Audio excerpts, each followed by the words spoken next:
Hi అండి, welcome to KJ fun వాళ్ళండి. నేను ఈరోజు మీకు ఒక వెరైటీగా దోశ వేసి చూపిస్తానండి. అది దేంతో అంటే వెజిటేబుల్స్తోనండి. నేను చూడండి క్యారెట్స్ తీసుకున్నాను, పచ్చిమిర్చి, అల్లము, ఆనియను, కరివేపాకు తీసుకున్నానండి. ఇప్పుడు చూడండి క్యారెట్ తీసేసుకొని తురుముకుంటున్నాను. ఇలా తురుముకొని దోశలో యాడ్ చేసుకున్నారనుకోండి, చాలా బాగా పిల్లలు తినేస్తారు.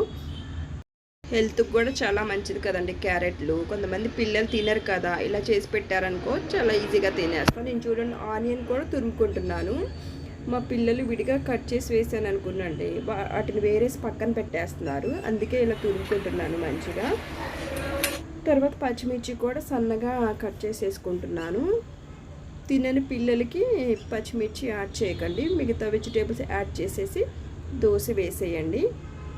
ముఖ్యంగా జింజర్ అండి, జింజర్ చాలా మంచిదండి. జలుబు చేసినప్పుడు బాగా వాడుకుంటాం కదా, అదే పిల్లలు అయితే విడిగా పీసెస్ కట్ చేస్తే తినరు కదండి, అలా వాటిని కూడా తురిమేసేసుకోండి. కరివేపాకును కూడా సన్నగా కట్ చేసేసుకొని ఇలా పక్కన పెట్టేసేసుకోండి. దోశ పిండి ఉంటుంది కదా, అది తీసేసుకోండి. తీసుకొని దోశకు కావాల్సినవన్నీ రెడీ చేసి పెట్టేసుకున్నానండి. ఇలా ఎప్పుడైనా బోర్ కొట్టిందనుకో దోశ, ఇలా వెజిటేబుల్స్తో దోశ వేసుకొని తినండి, చాలా చాలా టేస్టీగా ఉంటుందండి. నిజంగా చెప్తున్నా, మీరు ట్రై చేసి చూడండి. ఒకవేళ నచ్చకపోతే మీరు కామెంట్ సెక్షన్లో నాకు కామెంట్ చేయండి.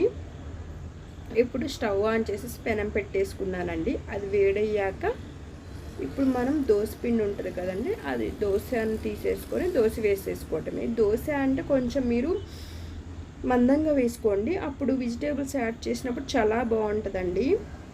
ఇట్లా నేను చూడండి మందంగా 2 దోశలు వేసేసుకొని దానిపైన తురిమిని అన్ని వెజిటేబుల్స్ యాడ్ చేసేసుకుంటానండి. కొంచెం మీరు కలర్ఫుల్గా యాడ్ చేయండి. అలా యాడ్ చేసేసారనుకో పిల్లలు డెకరేటివ్గా యాడ్ చేసామనుకోండి, పిల్లలు వాళ్ళు ఇష్టపడి తింటారు. ఇది చాలా వెరైటీగా ఉందని చెప్పి ఇంకో క్యారెట్ తర్వాత ఇట్లా ఆనియన్ యాడ్ చేసేసుకొని నెక్స్ట్ పచ్చిమిర్చి తింటే పచ్చిమిర్చి యాడ్ చేయండి, తినకపోతే యాడ్ చేయకండి.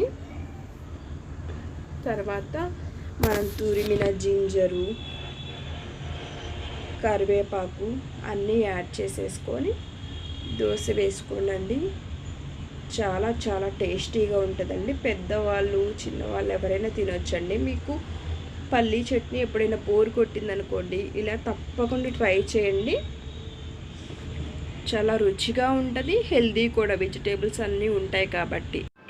ఇలా వెజిటేబుల్స్ అన్నీ యాడ్ చేసుకున్న తర్వాత ఆ దోశ మీద కొంచెం ఆయిల్ వేసేయండి, అప్పుడు దోశ బాగా వేగుతుంది. మీరు 2 వైపులా టర్న్ చేసుకొని దోశని కాల్ చేసుకోవచ్చండి, అప్పుడు వెజిటేబుల్స్ కూడా చాలా బాగా కుక్ అయిపోతాయి.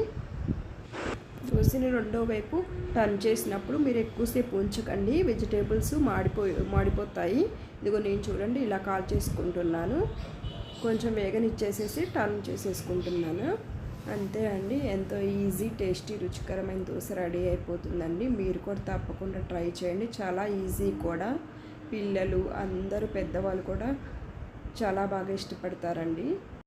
అంతేనండి, దోశ రెడీ అయిపోయిందండి. ఇంకా ఈ వీడియో మీకు నచ్చినట్లయితే please like and share, please subscribe, please support మీ అండి.